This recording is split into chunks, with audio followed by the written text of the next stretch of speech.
I mean, most companies haven't been able to accomplish what we've accomplished in the short time. We started the company April of 22, started production on our first project mid-May. Between mid-May and December of 22, we did about $1 million worth of sales and production, $3 million in 2023, and then $5 million in 2024.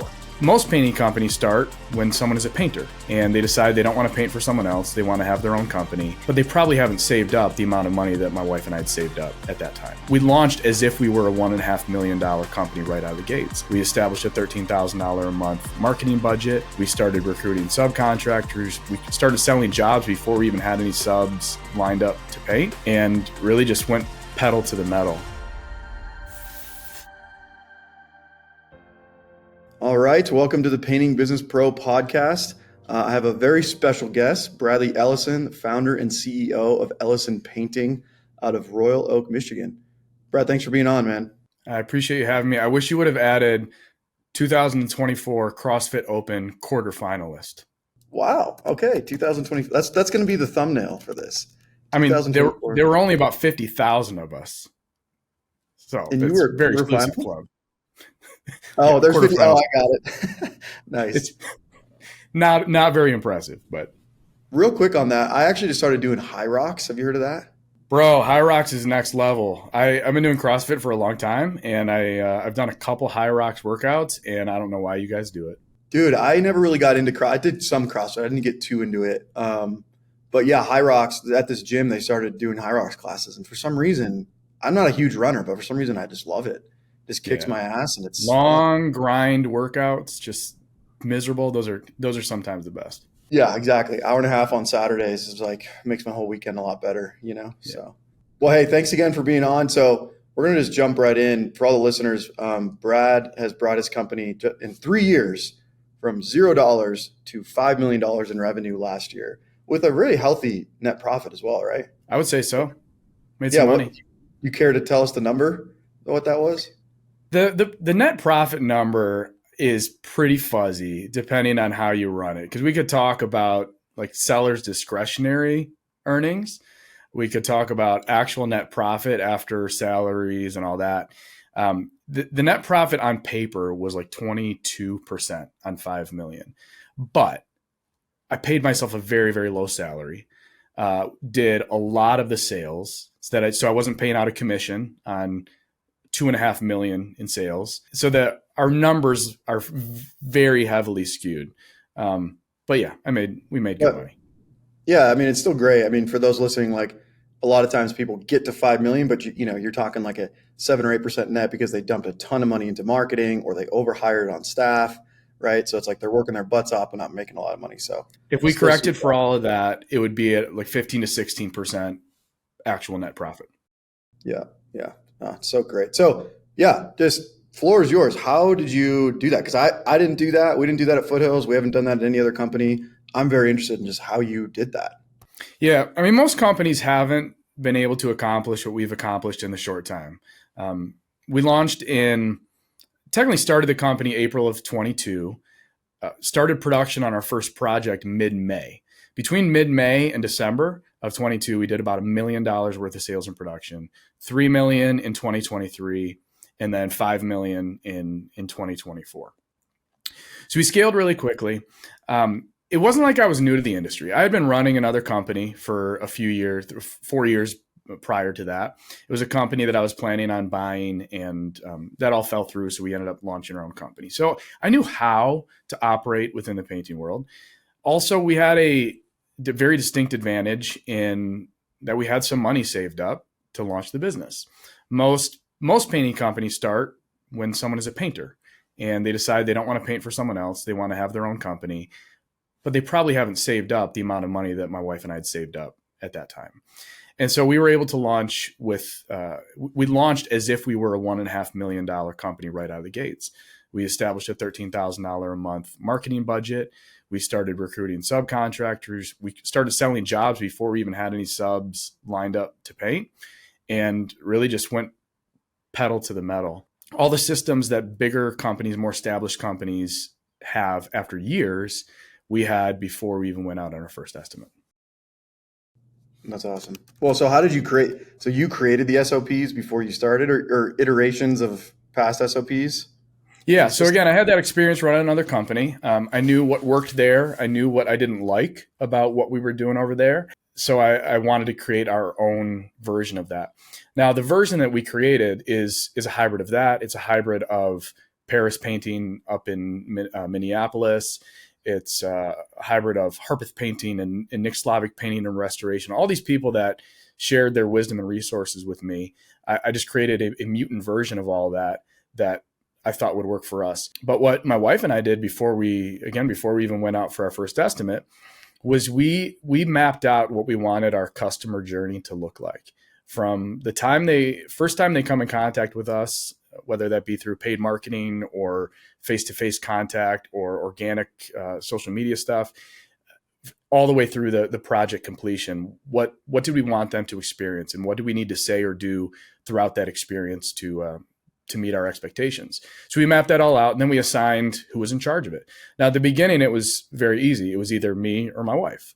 But we mapped it deeper than that. It's all right. Well, this is a project coordinator responsibility, which my wife was handling. This was a estimate scheduler responsibility, which is what I was handling. Sales, me, project management, her, collections, her, and so on and so forth.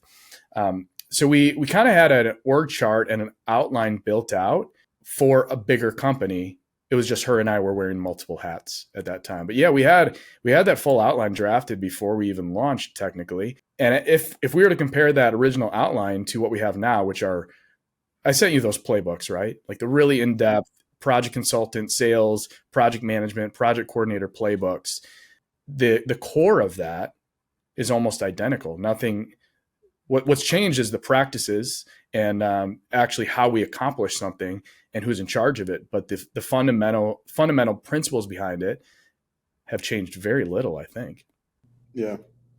Well, I think it's like important. I mean, I think what you're really pointing to that everyone else can pull from if they're, because most people listening, are zero to a couple million, in revenue, maybe just getting started. Maybe they've, yeah, been a painter for years, but they're like sick of being on the ladder. And so they want to build something like you have built. I mean, you're just pointing to like just preparation. I mean, the amount of prep you and your wife did to just set this thing up, before you launch. Time did you, how much time was that? Was it like weeks? Was it months before you actually sold, went and did your first estimate? All that prep time? Yeah, it was. I mean, it was a couple weeks, maybe.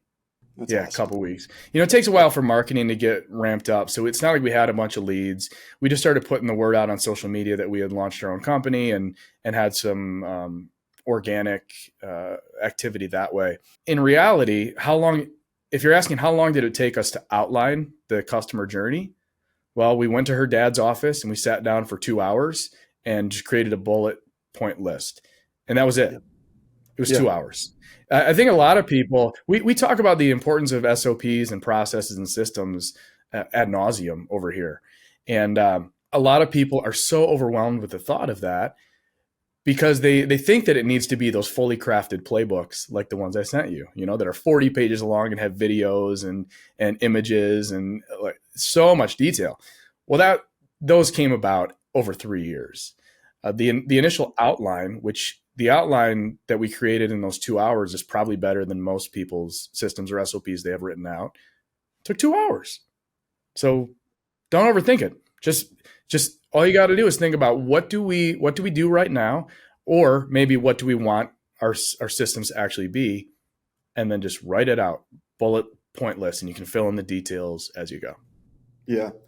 Yeah. I mean, it's so great. I think for everyone listening, I mean, because a lot of people who join PvP, they come from corporate world, or like they didn't want to go to college. They didn't want to do the regular things. So they started a painting company. They started selling jobs and getting referrals from their job sites. And that's all great. Like just hustle and grind. And that's all good. But I mean, just to point to what you just said, Brad, I mean, just slowing down a little bit, spending a couple hours in an office and just like phone away, just building on some paper of like what your customer journey is going to look like, what the org chart looks like, what's a quick marketing mix you can just start to test. And if you don't have 13K a month, like that's okay. What do you have that you can, start to build around?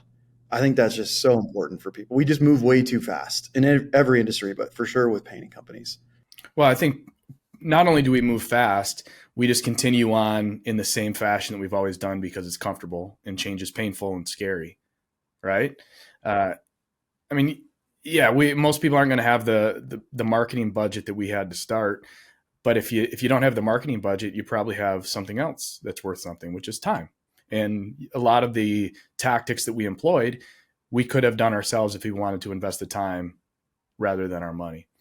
Mm, yeah. Well, and we talk a lot about vision too. I mean,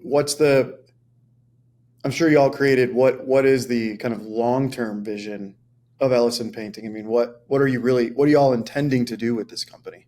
Yeah, we run on the traction model, which I'm sure you're familiar with, EOS.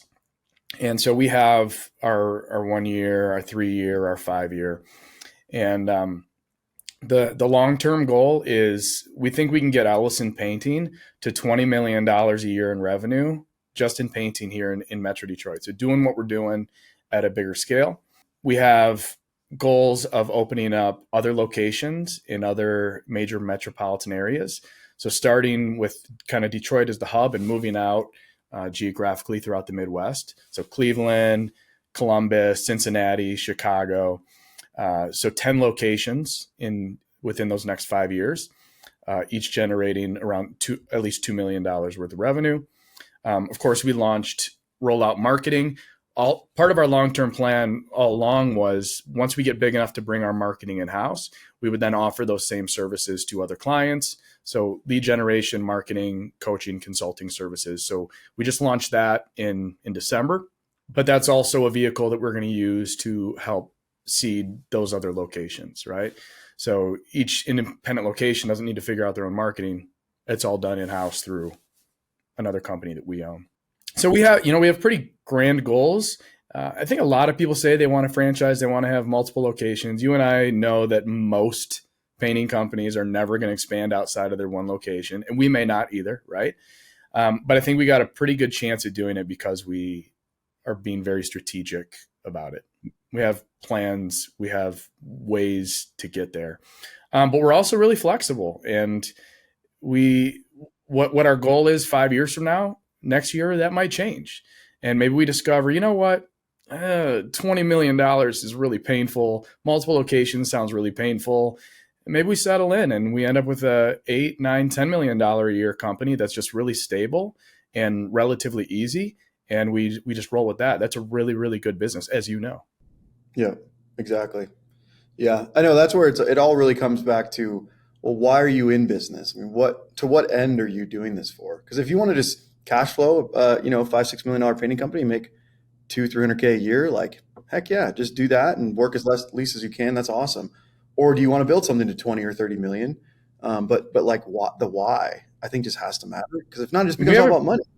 We have a pretty clear why at Ellison Painting. It's to create an unmatched customer experience for our customers and to create an unmatched opportunity for those that choose to partner with us. So that's our painters, our salespeople, our project managers. We really want to create phenomenal opportunities to grow. And the bigger that we get, the more opportunities we can offer and better opportunities we can offer. Yeah. For me personally, the why is always about my family. And I didn't grow up with great examples of work ethic or money. And so I just want to create a legacy for my kids of hard work, of risk taking and business ownership, right? And just personal responsibility. We're taking control of our own destiny. And that's really how we ended up owning our own business. Is my wife and I, when we got married almost 9 years ago, we were both working pretty decent jobs. I was in sales. She was working for her dad's company, which was really successful. And we both left our jobs because we just decided we didn't want to work for anyone else ever again. And so we literally 2 months after we got married, we both quit our jobs. We had a little bit of money saved from when I sold my house and when I moved in with her when we got married. That was our seed money. And we're like, let's just roll the dice. Let's bet on ourselves. And if it doesn't work out, we can always go find jobs, right? We knew we could find jobs. We were employable. But I want my kids to see that. The belief in oneself, the trust in God that he's kind of leading our path, which is really big for my wife and I, and taking risks. Yeah. I love that. What advice do you have for, I'm going to have my first kid in June. So yeah, Congratulations. yeah. That's Thanks, really man. exciting. Yeah. Um, We're nervous, but we're excited. well, if you're not nervous, then I would say you should be It's true. nervous. That's my first piece Yeah. of advice. Yeah. No, the fact that you're nervous means that you care, which is the most important thing. Yeah. Um, advice for parenting. I don't know, man. Anytime I start talking about my kids, I start to like get weepy. So I'm sorry if I do that, I but love it. I never thought I was going to have kids. I'd been married previously, and it was a pretty unhealthy relationship, and we weren't able to have kids. When I met my wife, it was like my whole life changed, and now we have three. We have a 7-year-old, a 5-year-old, and a 10-month-old. I freaking just love being a dad. Now it sucks some days. Boy, is it tiring, and man, are kids frustrating. But having kids is the most rewarding thing. It's just so good. So if you're nervous about being a dad, that means you're probably going to be a good dad. Make sure and give them time. It's Yeah. something I didn't have with my dad, and I don't believe in gentle parenting, which is kind of a controversial stance. Uh, don't misunderstand me. I don't like beat my kids, but like I hold my Okay, kids good. accountable for their actions. Uh, yeah, just like maybe the most important advice is put your wife first. If you put your wife first and your marriage is top priority, your kids are going to see that and they're going to benefit from that in the long term. Yeah. Yeah, I love that. Yeah, I didn't necessarily see that either as a kid, like mom first. And I think, Mm. yeah, I'm just, thank you for saying that. I mean, it's just because that I can see gets lost in translation when it's like all about the kids and just got to deal with the kids versus like, hey, I mean, if I put her first, she puts me first. Like, what a much more workable thing we're going to do, you know? My older kids now are at the age where if I give my wife a kiss, they're like, "Ew, gross," and we're Nice. just like, "You wait. When you get older, you are going to be so thankful that you have a mom and dad that like and love each other. For now, I understand you think it's gross." Yeah, exactly. I love that.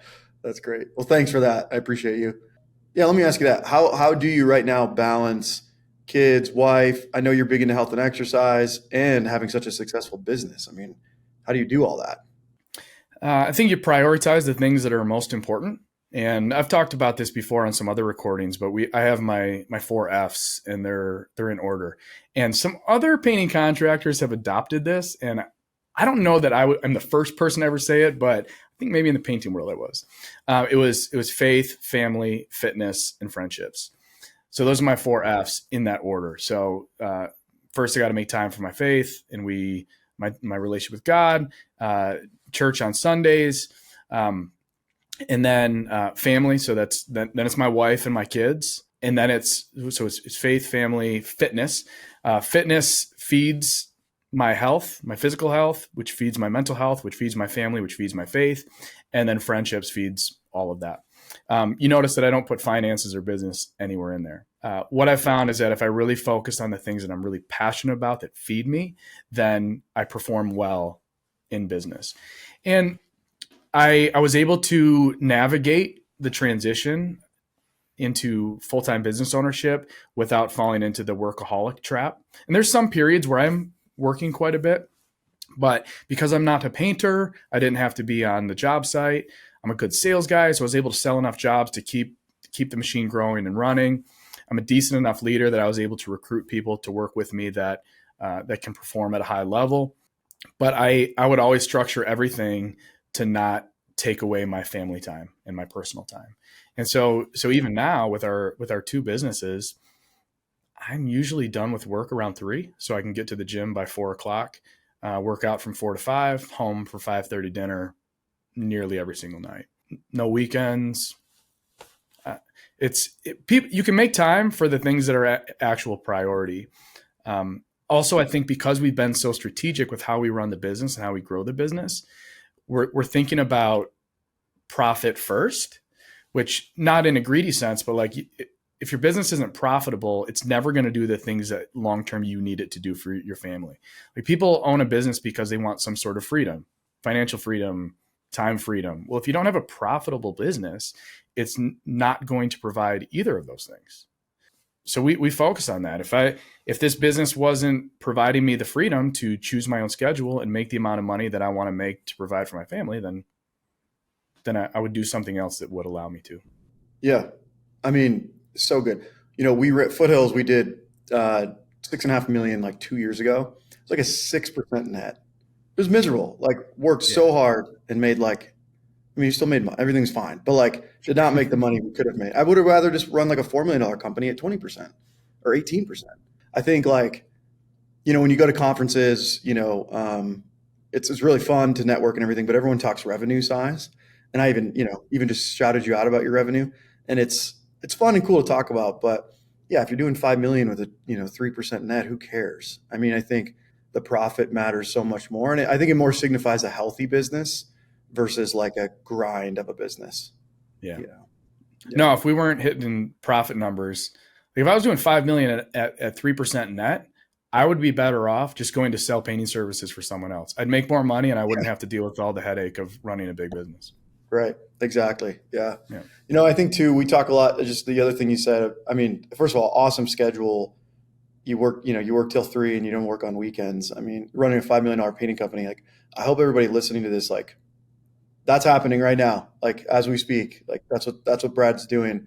And you said it, I think it's more than even that you can, it's like I think you have to figure out a way to have a full life, because if you're just a workaholic, you will burn out eventually, and you'll burn out at the wrong time. Like you'll take recovery time when it's not a good time versus planned recovery, daily, weekly, quarterly, whatever it may be.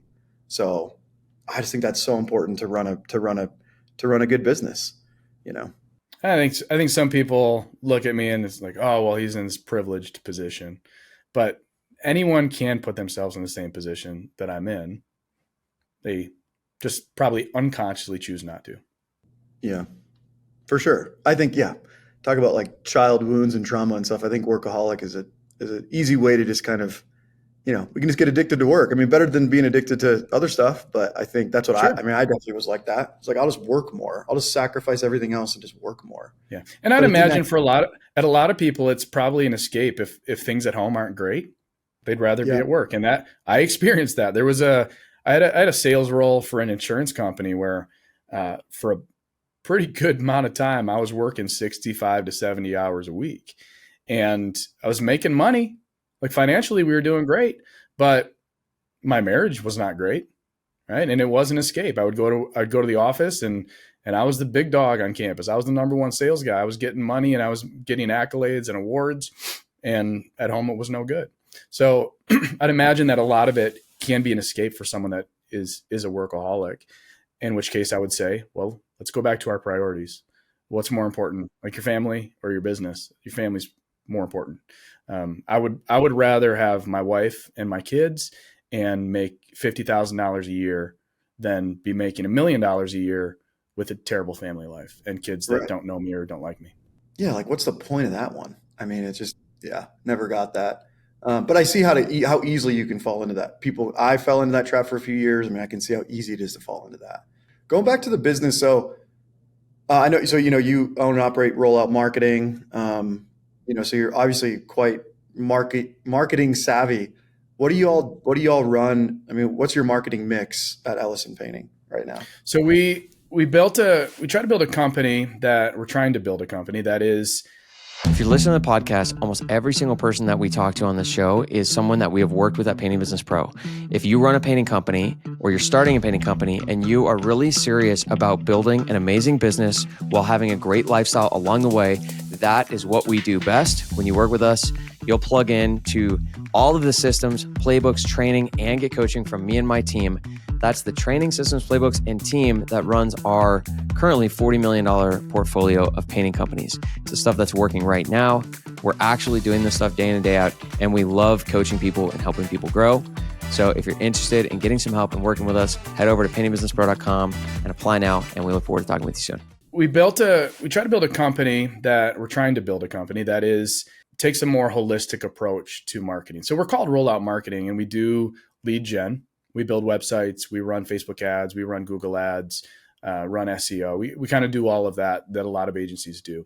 But because we've built a successful painting company, we are also helping with everything else. We're helping companies develop their systems and processes, and we're reviewing their business plan and their financials. We're doing one-on-one coaching. We're doing group coaching. So it's rather than just develop the leads and maybe help a little bit on the sales side, we're starting from the very beginning. Everything leading up to the lead gen, delivering the leads, and everything after. So if they want to know how to recruit subcontractors, manage subcontractors, recruit salespeople, train salespeople, we've done all of that. We have all those resources. So we're helping to fill in a lot of gaps there. We're still early. We have, I think we have 12 clients right now, and we're really trying to dial in our systems. We want to be the best option for painting contractors to use, like the no-brainer, like, oh yeah, you got to talk to Brad and roll out marketing. We're not there yet, but we are on the path to getting there, and we have a really, really strong leadership team assembled that is pushing the ball and really trying to think of some innovative ways to kind of change the paradigm within the industry. Yeah. So if I'm like a $500,000 a year company, what are the 1, 2, or 3 marketing streams I should be focused on? Well, it depends on what your growth goals are and how you generated that 500,000. If you tell me you're at 500,000 and you want to get to 600,000, I would say join a local chamber of commerce and join some local Facebook groups and do some free posts.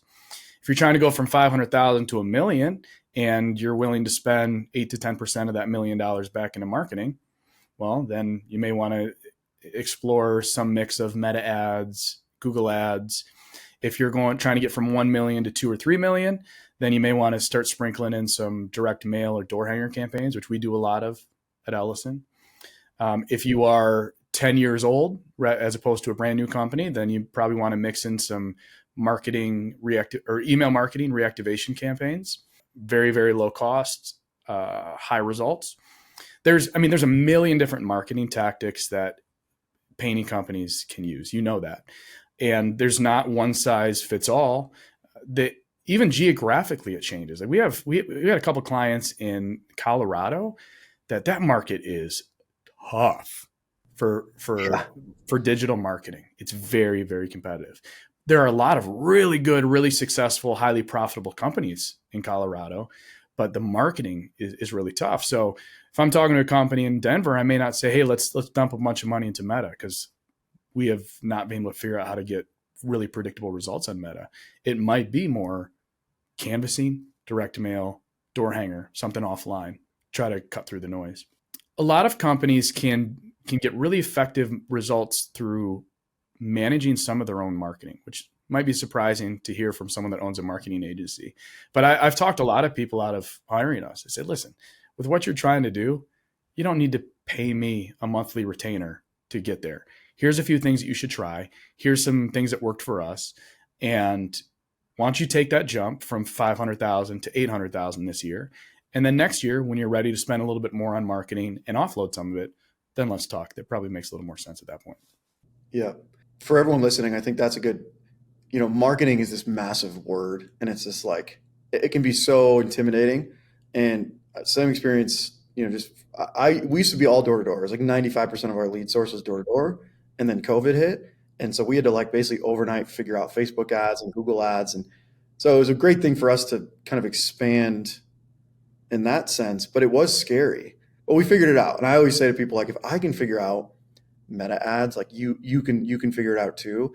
Like ChatGPT, there's so many resources out there now to learn marketing, and you've got to get good at marketing if you want to build something. If you want to build something halfway decent, you've got to get good at least with aspects of marketing, and you just got to start taking one bite at a time. You got to just start getting into it. So I'm glad you said that, where sometimes you push people away. We're just like, you don't need to hire us yet. Go learn, go scale a little bit more. And then if you want to still come talk to us, do it, Yeah, for sure. Yeah. So you guys have success with Google ads. We've never really, we are in Colorado, so it is tough, but we've never really had success with Google ads. Yeah, we love Google ads here for Ellison Painting. We run our GLSA, our Google Local Service ads. I'm assuming you guys do that at least, right? Yep, we do. Yeah, yep. That's a Google guaranteed. not much you can do to generate more opportunities there. It's totally limited by the amount of searches, and you can't run an ad that's more captivating than other companies. You just get a bunch of reviews and hope they get some clicks. But they're high intent buyers. Cost per lead is pretty low, but search volume is pretty low. Google ads are, for us, are actually more profitable in terms of ROI than Facebook ads. But Facebook ads in terms of volume is way higher. So Google ads are also limited by search volume, but there are people that are going online and searching exterior painters near me. They're looking to invite someone over to get an estimate for their painting project. So the buyer intent is really high, which means that the set rate's going to be a lot higher, which means that the closing rate sometimes is higher, average job size is a lot higher, but the search volume, the number of opportunities you get is lower.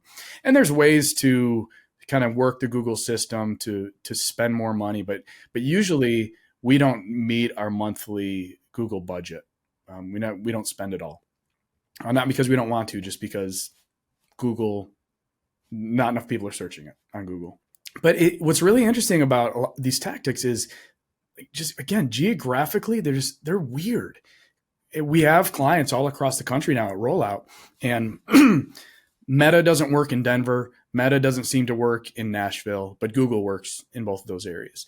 In Michigan, both work. Meta is working really well in Southern California, but Google is not doing great around San Diego. Fascinating. Yeah. Marketing is a constant trial and error thing. I think a benefit that our clients have, because we're managing multiple channels, is that we're going to be giving them really unbiased feedback on what's working and where their budget should go for the next month. And our budgets are changing constantly. All right, we're tracking what's trending up, what's trending down, where should we move dollars to get the highest ROI. And at Ellison Painting, we move things online and offline as we need to seasonally. Man, it's never ending. So you're right. You got to understand at least the high level of what marketing is and how it should and could work. But to understand the actual mechanics of it, I don't think that a painting owner should understand it. I'm going to be honest with you.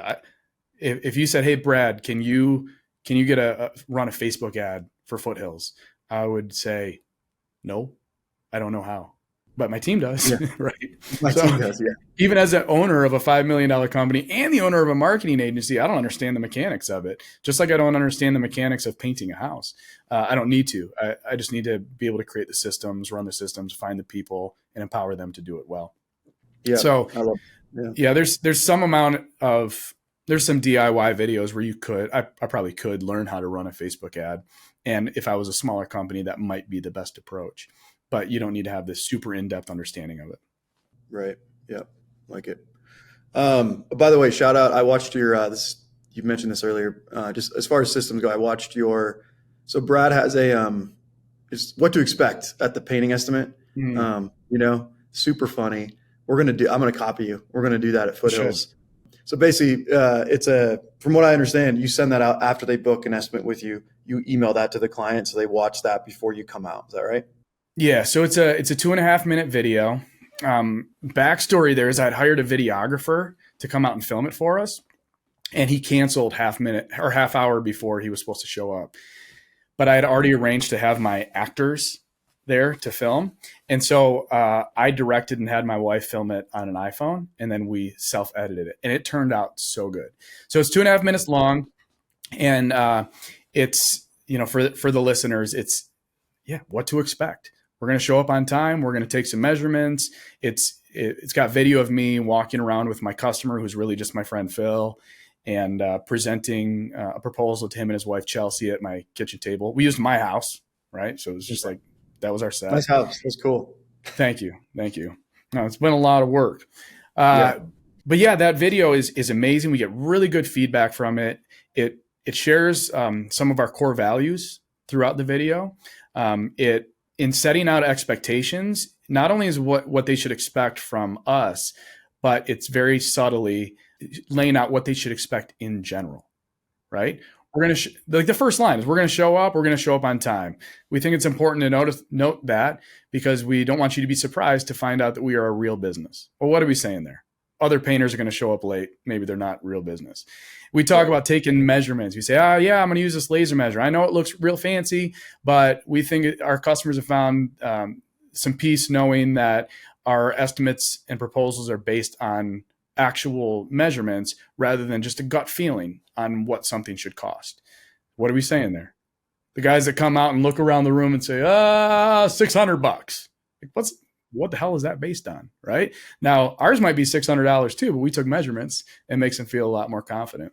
So that video has been really nice. We send it out after they schedule the estimate. And then we also text it to them when we are on the way to the estimate. So our sales guys will text them and say, hey, want to let you know I'm on my way. I'm going to be there in 15 minutes. If you haven't already, can you take 2 minutes to watch this video just to make sure we're on the same page when I arrive? And there you go. And everyone that watches it, if you don't have something, please copy it. Other companies have copied it almost word for word, my video. Do it. You should.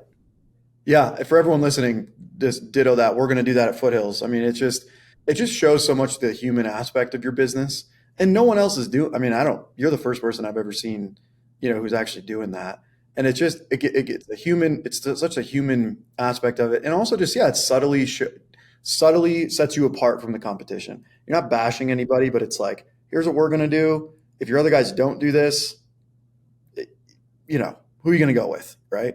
So super awesome. I'm going to film it. I think it's next week. I got it scheduled in. So I'll try to bring in the humor like you did. Did you also have like an Abe Lincoln thing? I think, was that the same video I watched? Yeah, we have an Abraham Lincoln commercial. We released one recently, a basketball video with my son and me, which is pretty funny. We're really big on core values at Ellison Painting. I would say every company, no matter how big or small, has core values. That what's more important than having core values is having clearly defined core values. The types of clearly defined means you can say them at the drop of a hat, and the people that work with you can say them at a drop of a hat and truly understand what they mean. And also the order of core values is important. So ours in order are performance, integrity, professionalism, fairness, and levity. So levity is, for those that don't know what that means, it basically means lightheartedness. Like, I love to laugh. I love to make jokes. And so the idea with levity being a core value of ours is we definitely take our business seriously, but we don't take ourselves seriously, right? We want to do a great job, but we also want people to have fun doing it. And so in our marketing, in our presentation, when we're walking around the house, we actually try to incorporate as much levity as we can, because it's a stressful process to have your house painted, to have people you don't know working in your house. Certainly the cost of getting your house painted can be stressful. So we just try to provide a little bit of lightheartedness to it. And so a lot of our marketing has that in its personality. Performance, integrity, professionalism, fairness, and levity. I love that. Yeah, I know it's so easy. Like, values can so turn into. So ours are high performance, unwavering accountability, and love and humanity, and we have a lot underneath those three. But with the first two, performance and accountability, it can just turn into like grind and like performance and do more and do more and do more. I love the anchor. We have the anchor of love and humanity. You have kind of that anchor of levity of like, let's all just relax a little bit and like have some fun while we do this. Like, it doesn't need to be so serious. We're painting houses, right? Let's relax. Painting. We're just painting. Yeah. So org chart, what's your org chart right now? So you did 5 million in 2024. Mm-hmm. What's your org chart? First question. So the org chart has changed a lot this year. This year is our big trial year. I was very active in the business last year, sold 2.5 of the 5.1 million that we sold myself. And this is a transition. So last year I brought on a partner. My partner, Tim, purchased 30% of Ellison Painting from me. And Tim's a guy that I've known forever. I met him when he was in 8th grade, and I was volunteering as a adult staff at the youth group that he was in. And so I've known him since he was 13.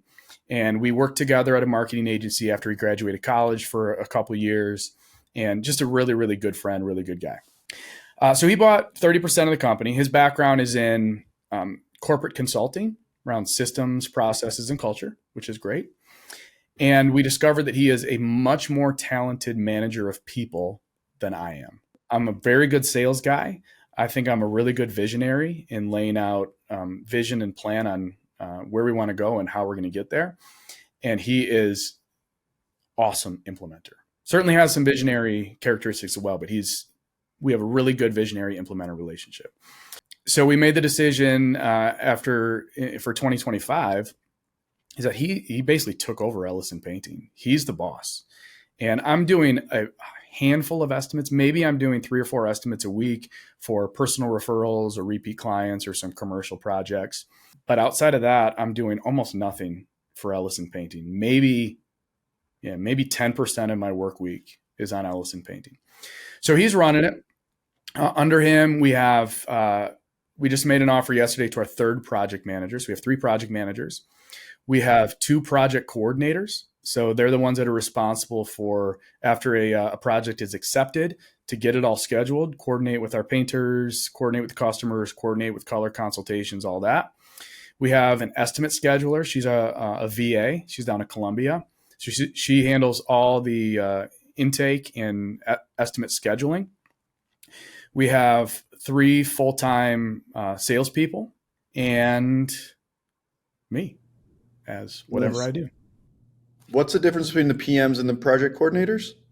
So coordinators are never on site. They're the ones that are putting together the calendar and actually scheduling projects. Project managers are on site during so they're there for kickoff. They're doing job site visits. They're doing final wrap up. They're collecting payment. They're managing the customer experience once a job starts. But a project coordinator is owning that project from the time it's accepted to the day it starts. Okay. Now, do your project coordinators like manage the PMs, or is that? No, Tim manages all the PMs, all the PCs, and all the salespeople. So the coordinators, managers, and salespeople. Tim manages them all. They all report directly to him. Yeah. Nice. Yeah, we have things different where PMs do all the project coordination, and they're not on site as much anymore. A lot of empowerment of the subcontractor to manage the job. But I've heard this a few times now, this model. Is this is this what Paris Painting does and Slavic and some of these other guys, or? It's similar to how Paris Painting operates, though I think we've figured out ways to do it a little bit better, a little more efficiently. The coordinator role is the linchpin for us. We've you know this, right? I love that you are a successful business owner because you understand all this, but it's so important to have the right people in the right roles. You allow them to work into their strengths. What I've found is that project managers that are really good at the customer service piece and managing customer satisfaction are terrible at the coordination piece. Well, why not just have then people that are experts at coordination, where that's their skill set. That's where they thrive. They do all the coordination, and the project managers only have to be customer service experts. So every role that we have is siloed, and there's almost no overlap, and there's no going back. There's very few situations in which the project manager then, in the middle of a project, has to get the project consultant or the salesperson back in or the coordinator back in. It's once it's handed off to the next person, that person owns it until they hand it off to the next person. And we've just found that's the most efficient way to do it. And that's where we can get the most predictable, best results. But there's a million ways to do it the quote unquote right way. So if someone doesn't have project coordinators and they're only using project managers, or they have project manager and salespeople, that's the same person, they're selling a job and managing it, that sounds like a nightmare to me. But if it's working for them, then that can still be the right model. I don't think there's a right or wrong model. No, in general. And I think for the listeners, it's just this balance between, you need to have systems and clarity and organization, but also don't be so, you said this earlier, Brad, don't be so stringent with we have to do it this way. be flexible. You said the word flexible. It's like the flexibility, and there's multiple ways up the mountain. It doesn't need to be like one stringent way. But if you don't have systems and you're kind of just shooting from the hip every day, don't do that either. Like, have something that you're working inside of and testing. Yeah, we set our parameters, we set our boundaries, we map out the path, but all of our people that work with us have the freedom to say, hey, I think there might be this different path that might be better. And then we can talk about it and make those adjustments. Even at our quarterly meeting, every quarterly meeting, we've had a quarterly meeting every quarter since we launched. We review our core values and we talk through them again and say, are these still our core values? This is open for change. Are these our core values, or do we need to make an adjustment? And since we launched, we did make one adjustment on core values, and that was we just flipped integrity and performance. I had integrity as number one and performance is number two, and now performance is number one, integrity is number two. And that was from a business coach that I had, where he said, you say integrity is your core value, and I believe that like you have to have integrity to work with Ellison Painting, but every single one of our discussions is all about performance. I think performance is your number one core value. Yep. I love it. Yeah. It's the exact same thing we did, man. But integrity is the bedrock of our whole organization. Like, of course, it's so foundational. I mean, if you're not doing what you said you're going to do and you're not honoring your word when you can't do what you say you're going to do, that's step one always. And that's most of the coaching calls I have with my people is around integrity, no matter where they're at, and whether they're a manager or brand new. But performance, just for us, is like performance is first. Like, what's the performance? Where are we? Integrity is kind of the field we're playing on. Performance is the actual game we're playing. So that's why. And we have this debate because my partner Tim thinks that integrity should be first, and I think performance should be first. And my argument is we could have a company that has the highest integrity in the history of integrity, but if we can't sell jobs and paint houses, we don't have a business. We could have no integrity and sell jobs and paint houses. Technically, we'd still have a business. So performance is probably number one, though that certainly is not an excuse to not have integrity.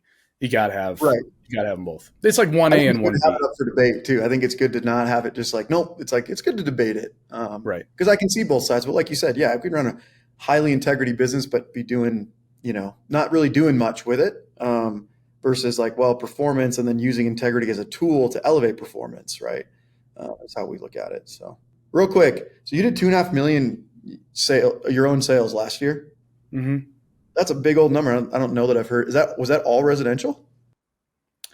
Almost all residential. We're making a bigger push on commercial this year, but maybe of that 2.5 million, 80,000 was commercial, some random outside exterior warehouse buildings that we did.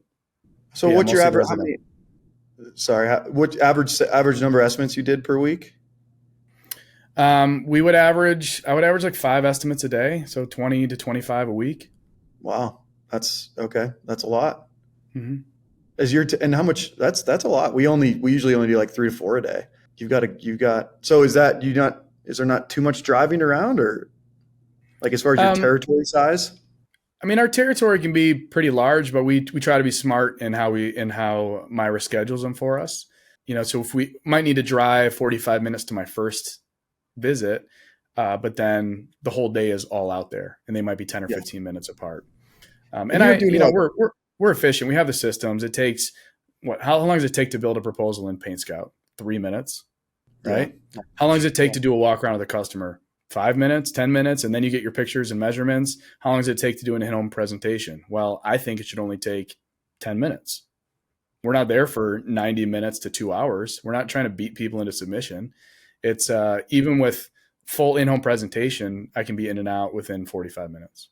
I like it. Okay. Now, do you do any like pre-closes pre-closes or discounts or anything like that with people, with homeowners? We offer discounts. So we have some marketing ads that are running now that offer like a 10% discount. We'll offer the discount. We'll offer it for 5 days. We don't offer any additional discount if they say yes right then, simply because we are so efficient that we were almost always the first company out. And I don't believe in trying to talk people into saying yes while we're there if they already have other estimates scheduled. It feels very schemy and very salesy. We promised, as you saw in my video, we promised a very low pressure sales approach. We will ask them if they want to get into the schedule, but if they're not ready, then that's okay. That's all right. We'll follow up. Yeah, I like it. Okay, cool. Last thing for you. So we met at the PCA commercial event in Arizona. What was that, like last October? I think it was. Super fun to finally meet all you guys. I mean, you know, Jason Paris, Nick Slavic, is kind of like seeing celebrities. It really was. I was like, oh my gosh, that's Jason Paris. So how are you? Are you involved with the PCA in any way? Yeah. So I've been really active with the PCA since before I launched Ellison, actually. With my last company, we had signed, last year I was with the old company, we had signed on as members. And then, of course, as soon as I launched Ellison, I became a member of the PCA. I love the PCA, and I owe a lot of my success to the relationships that I made from the PCA. You know, I had very randomly met Jason Paris online through Facebook and started having these conversations with him. And I was like, can I just come up to Minneapolis and see what you do and have a day's worth of your time? He's like, yeah. So I flew up the day after Christmas. This was 2021, I suppose. And like that day and a half totally opened my eyes. And shortly thereafter, Nick Slavic invited me to join his winter retreat, which was just a month or two later. And then that's where I met Nick in person. I met Matt and Maggie Kuiper. I met Chris Elliott and his wife, Emily, and a bunch of these people that have become really, really great friends of mine. And they were instrumental. I mean, that was a period of time where my wife and I were thinking about moving on from the old company and starting our own. And they were like, absolutely, you should, and we will help. And nice. They have all been open books. And the only reason I met any of them was because of their passion for the industry and their involvement with the PCA. And so I really took that to heart and dove in. I was given the award of the Recruiter of the Year for the year of 2022. Oh. The next year, I was given the award for PCA Outstanding Member of the Year, which was just an incredible honor. And then this past fall, I was asked and invited to join the board of directors for the Painting Contractors Association. So yeah, I actually serve on the board now. I started the Gathering of Michigan Painters here, which was something else I just copied off Jason and Nick, what they were doing in Minnesota, and started my own thing. We have about 800 members. We meet quarterly, and it's really healthy, collaborative group. Yeah, the PCA, I just don't understand why someone would own a painting company and not be a member of the PCA. The barrier to entry, the cost is so low relative to what you can get in return if you want it. Like, there's a lot of educational resources that are available that come with your membership dues, but the networking and the relationships is really where the true value comes in. And anyone that can step outside of themselves and not be thinking, oh, I've got this all figured out. My business is better than everyone else. I'm a better painter than everyone else. If they can take a step back and say, there's other people that are doing what I'm doing or what I want to do, I wonder what I can learn from them. Dramatic changes could come from their business if with a little bit of humility. So yeah, the PCA is amazing. I'm a huge advocate. I will continue to be an advocate. I'm honored to serve on the board. I hope to serve on the board I think I can serve for a total of 6 years, and I'm 4 months in right now. And I hope they'll have me for the whole 6 years. It's just a really phenomenal nonprofit organization that every painting contractor should join. Yeah, I'll double down on that. It took us a while. I don't know what we were doing. We weren't a member for first like 8-9 years we were in business, and that was actually the first event I went to last October, and blown away. I was kicking myself for how long it took me to become a member. So if you're listening to this, like, just pause it and become a PCA member right now. But I was just blown away by the openness of all. I mean, I talked to Chris Elliott for like 10 minutes on a break, and I was just scribbling insane notes. Everyone's just such an open book, and it's such a cool network of like a bunch of great people trying to build really great companies together. And there's such vulnerability and humility of like, we don't know it all. Here's some stuff that's worked for us, but what do you know? I mean, it's a really amazing organization, nonprofit organization, and just an amazing network.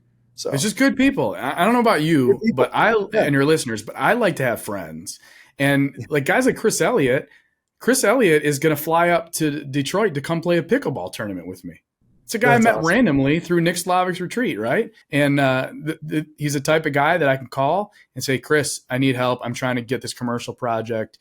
Can I get half an hour of your time? And of course, he'll drop everything to help. And that's the mentality of the top minds. Not everyone, unfortunately, but the people that you want to be surrounded with, there's a ton of them. I would like to think I'm part of that group that really view the networking and the relationships as collaboration and not competition. And we live that out here. One of my closest friends now is another painting contractor in Metro Detroit. His office is 20 minutes from mine. So we're servicing the same area. We're often bidding against each other on these projects, and we share resources back and forth. He took my What to Expect video and freaking copied it. Right. Yeah. And some of our customers are seeing almost the same video.